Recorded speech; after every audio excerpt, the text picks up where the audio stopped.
Good morning, good evening, good afternoon, whatever time you are tuning in. Welcome to Homesteading and Gardening in the Suburbs. I'm Emma from Misfit Gardening, and I'm so excited that you are joining me today. And first of all, I want to apologize to all of you dear listeners because I didn't get a podcast episode out on Sunday like I normally do. And as some of you may have seen in the Facebook group, that's because we were having some technical difficulties because we're moving. Now, one of the things that we did as we started our homesteading journey was this was always like a training ground. This was always kind of practicing for getting more property. And we've learned a lot of skills on the way. We've made some horrific mistakes along the way. And, we've had some really successful wins along the way as well. But all of this was really in preparation for us to be getting land. And finally, this is going to be happening. So I'm very excited to formally announce that we're going to be moving. And we're going to be moving to somewhere that wasn't quite expected. So we had been wanting to get to Texas for a long time. My husband's from Texas. We have family in Texas. Texas seemed to make a lot of sense, right? Longer growing seasons, warmer weather, family nearby, all of those things. However, Texas didn't quite work out. And I have an amazing opportunity for a career out on the Northeast. So we're going to be moving to beautiful New England, and I'm very excited to really learn to grow a garden again somewhere else and somewhere new. And that's one of the exciting things with, starting a homestead for the first time, even, one in your own backyard, right, is all the possibilities that, may come from that. And one of the things that I'm really excited about is actually starting to grow a garden again in a different climate. So I'm moving from a zone 7 garden to maybe a zone 5, maybe a zone 4.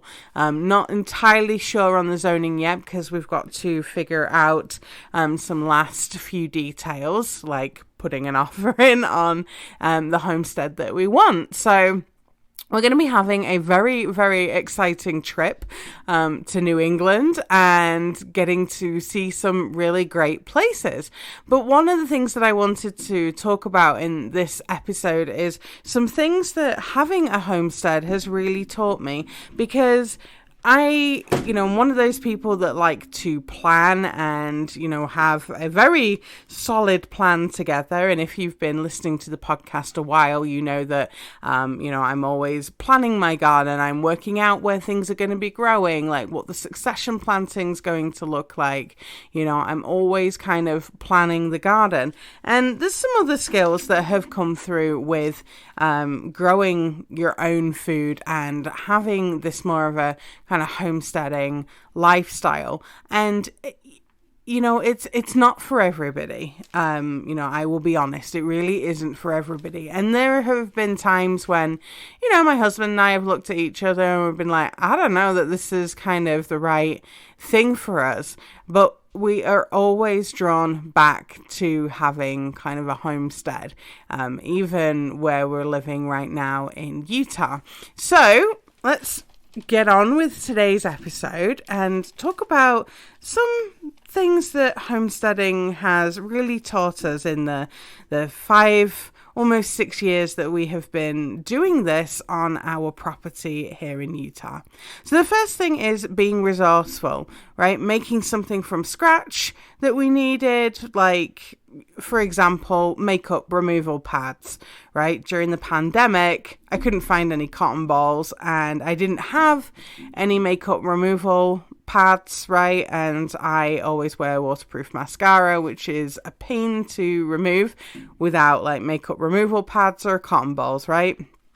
And I ended up making some from scratch. I had scraps of terry towel, like cloth left and some printed cotton from my unpaper towel, like reusable clean up cloths for the kitchen project. So I ended up making like little squares that became makeup removal pads, and they work great.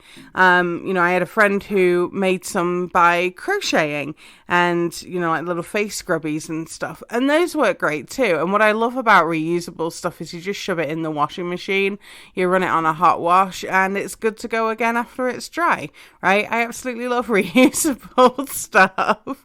Probably drives my family crazy because I won't buy paper towels and stuff, but I really like having things that are reusable, right? And the same thing as we plan to move, right? I realized that I need a storage kind of net rack thing for inside of my car, at the roof, to use some of that space, for like when I drive with the dogs. I need somewhere to put like water bowls and, water bottles and, my yarn that I'm bringing with me, right? Blankets, hoodies, all of that sort of stuff, right? Things that I'm going to need easy access to, and isn't like hidden underneath all the seats that I've got to put the seats back and then dig through everything, right? And I couldn't find what I was looking for, so I've ended up like crocheting a net with some ties on it, and it works beautifully. I managed to use up like oddments of yarn that I was given, and I made something really useful. But being a homesteader, even in a suburban setting, like, we've learned to become a lot more resourceful of what we already have and how to really kind of make use of things in different ways, like repurpose stuff. And that's kind of a fun project in itself, is to be repurposing things into something else new, but also using the resources that you have. So, when we've got things that, kitchen scraps that could be composted, they absolutely go into the compost that then helps to feed the garden. Like I've not bought sort of fertilizers and things, organic fertilizers, for a number of years. Like the ones that I've had, I use occasionally if it looks like the plants are needing a little bit of a pick-me-up, but almost everything is reliant on the compost, and that's just coming straight from the garden. It's a full circle system.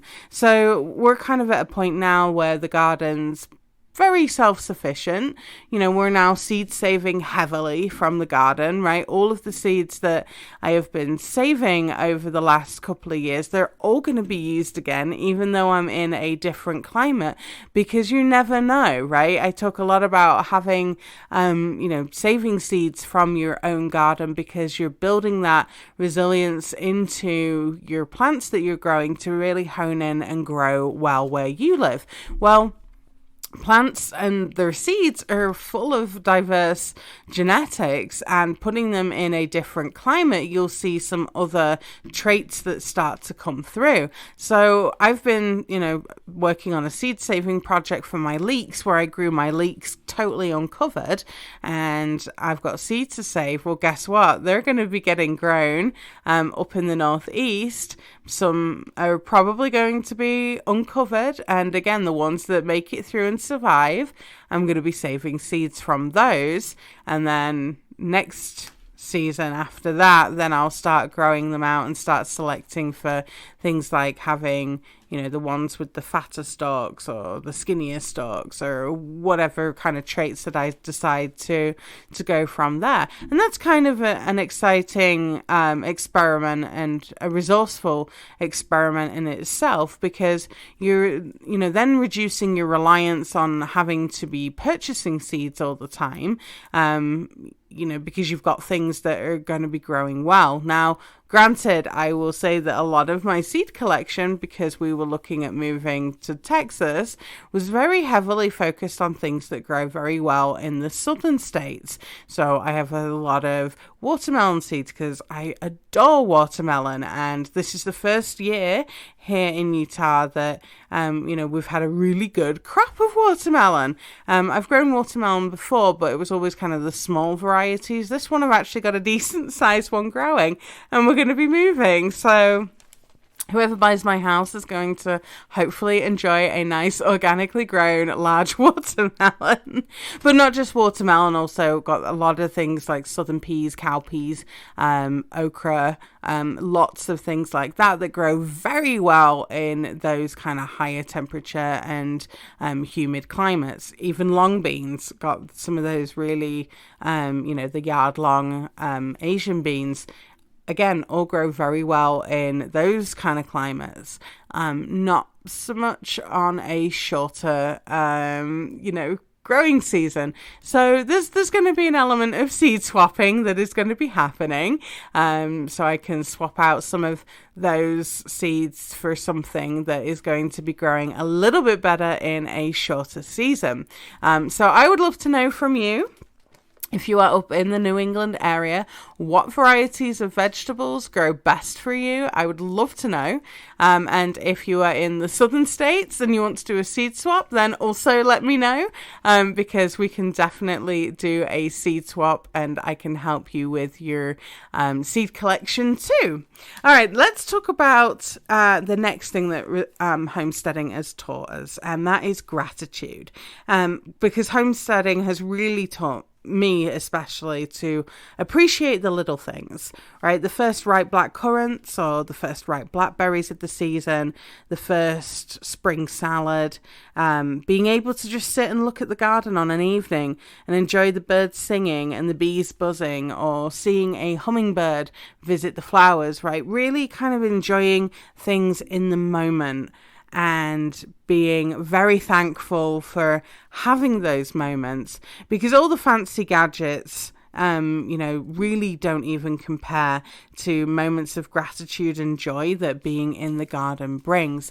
And I know a lot of you kind of have that same feeling, especially with your new garden, kind of now seeing it starting to be incredibly productive and producing things. There's that moment where, whether it's finding your first egg from raising your own chickens, or, it's finding the first ripe strawberry. There's that element of excitement that's there, and being incredibly grateful for the harvest that you're having. And it's something that you grew yourself, you nurtured it, and it produced something, and it tasted great, right? There's just something truly wonderful about that. And I'd really like to know from you, like, what things have brought you joy and gratitude in your garden. So let me know in the Facebook group what that has been for you. But gratitude isn't just, from the first that have happened on the homestead, like the first egg or the first tomato off the vine, right? We've also been very grateful to be able to spend quality time with each other, right? Like, I've been very grateful for spending time with my husband making things for our home, like a wooden bench that, he's been working on, or a quilt that we have been working on together, right? And, even something as simple as home cooked from scratch meals, right? Like going out into the garden, harvesting stuff together, and then we cook it together for dinner. Like, those have been really, wonderful times.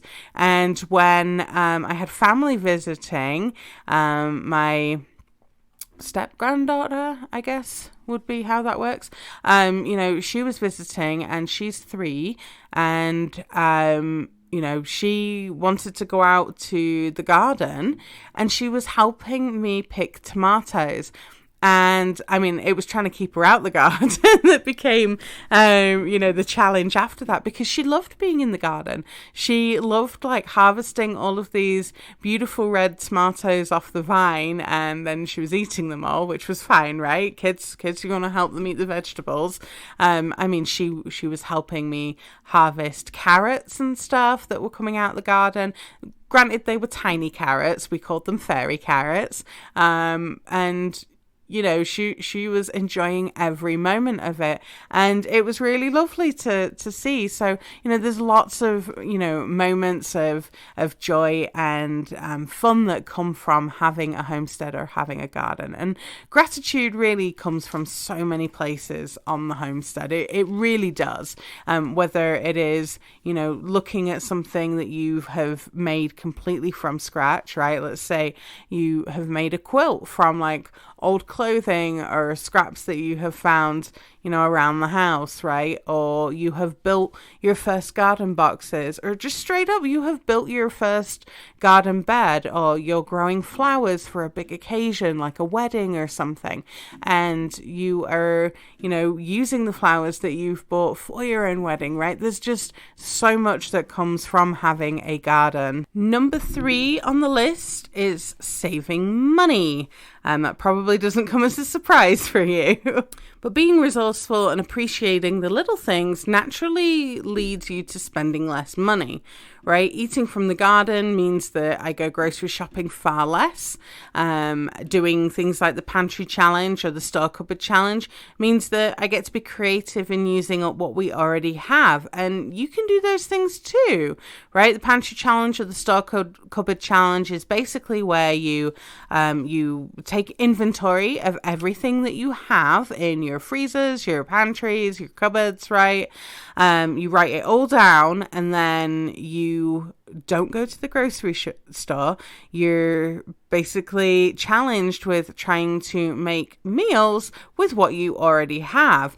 Obviously now this is, a really great time because the internet is available, and there's, you can search for recipes just based on certain ingredients, right? You can type in different ingredients for stuff. I don't know, like, ground beef, pickles, cheese, whatever, and it'll, find a recipe that uses those ingredients. There's one that's like a hamburger casserole, I think it's called, and it really does use those ingredients. And it was pretty good when I ate meat. My family certainly would eat that now. I don't eat meat anymore. But being able to kind of get a little bit creative in making something, and then we portion out the leftovers, and we'll have those again a different day in the week, or we'll pop them in the freezer and then pull them out for a fast meal later. That's definitely a tip from my mum. She batch cooks things, and there was meal for her, meal for my dad. Maybe there will be a meal again for the next day, but more often than not, what they do is just divvy it up into 2 portions and then pop it in the freezer, and then they pull it out on a day when they're feeling a little lazy and they don't want to cook anything. So anyway, but saving money has been, a big thing of what we've been doing on the homestead, right? I mean, paying off debt is always smart, and, I'm normal. I have a mortgage, car payments, all that kind of stuff too. But realistically, our fun and our hobbies happen here at the homestead. We're not necessarily worrying about, money things, because we've learned to be a lot more resourceful and use what we already have, and, make things do where possible, right? I mean, whether it was, making a quilt, or reusable on-paper towels from things that we already had, that's kind of very much the norm for homesteaders and pioneers, right? They're not exactly rolling in the dough, unless it was bread dough or pastry dough, because they were cooking from scratch. But I've got my grandmother's quilt, and it's made from little hexagons from old clothes. I mean, it's very retro, like super 60s, 70s, and 50s. And I love that. I love it. But that's pretty typical, right? If you look at quilts made in the 30s or quilts made in the 1800s or even before, they were made from scraps of fabric, like old feed sacks or old clothing, like bits of calico from dresses, right? It's pretty normal. But particularly for my grandmother's quilt, it's all these pieces from old clothes, but it's been paper pieced together from newspapers, and for the guide for the TV, like what's on this week on the TV, from the UK. And it's kind of fun, like looking at the back of it and seeing if like I can kind of guess like which era the newspaper clipping or the guide clippings from, right? It's kind of fun to do that. But even things like writing down her recipes, like I've got my grandmother's like recipe binder, and half of them are written on like little scraps of paper or bits of cardboard that have come from like food packaging and stuff, because she was obviously brought up like during the Second World War, and it was very much like reuse, repurpose, and that kind of got ingrained in both my husband and I when we were younger, because we do the same kind of thing now. But yeah, definitely like bits of envelope, even packaging, right? We very heavily take a leaf from the Depression era, and there's my husband's grandfather's saying, which probably should be a motto like above the door at our homestead, which is use it up, wear it out, make it do, or do without. And that's such a great motto to go by, and we do it every single day. So I would love to know from you guys, what are the things that you have used up, worn out, made it do, or done without on your homestead? I would love to know. All right, and lastly is self-reliance, right? Knowing that you can do this, because you can do this. And homesteading is really ingrained in, who I am as a person. But by practicing and living a homesteading kind of lifestyle here in the suburbs has given me confidence that I can figure things out and do it, right? Because I've done it. I've practiced and I've messed up stuff, and I've eventually somewhat mastered how to do certain things, right?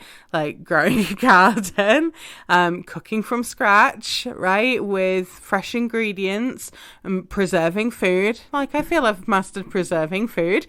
And you can do that too, right? My bread making is still somewhat to be desired.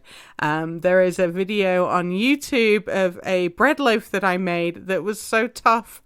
You could hit it with a cast iron frying pan and it didn't make a dent. It probably made a dent in the cast iron frying pan, to be honest. But there's still some things that I need to work on, and bread making is one of them.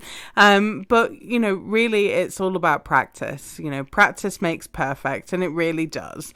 And you'll only know if you can do something by trying to do it. So even as we're about to begin the next chapter in our adventure, and here at Misfit Gardening with a slightly bigger property, right? I'm not going in for 80 acres or anything crazy like that. I'm still looking small, right? Like this.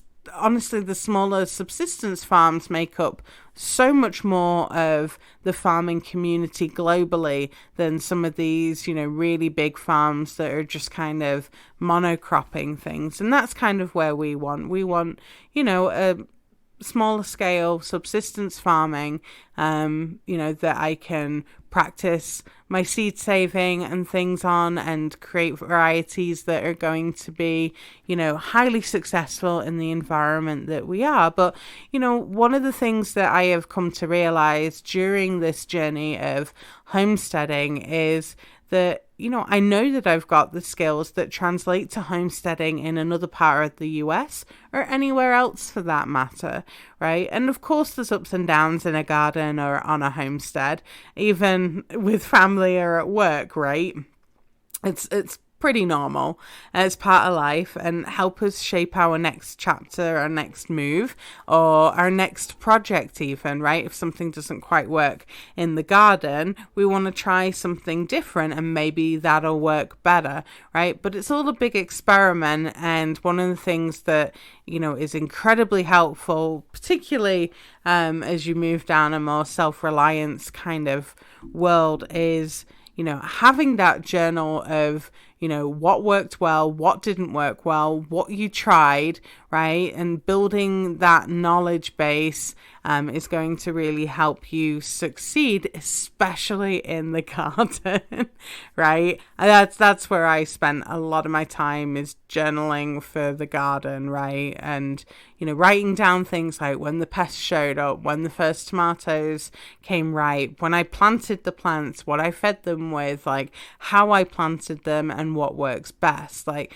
for me, like one of the things that works the best is that slightly uncomposted material, being used and then mulching them heavily, and they've just kind of fed themselves. That's been the best technique that I have had with tomatoes so far here in Utah. It might not work so much well in the, New England area, but you know what? I'm going to be giving it a try to see. Anyway, I hope you found this episode useful. I would love to know from you in the Facebook group, what are the things that homesteading or growing a garden has taught you in the last few years? Or if this is your new garden and new homestead, what has it taught you recently? I would love to know. But until next time, I hope your garden grows beautifully, and I'll see you all next week.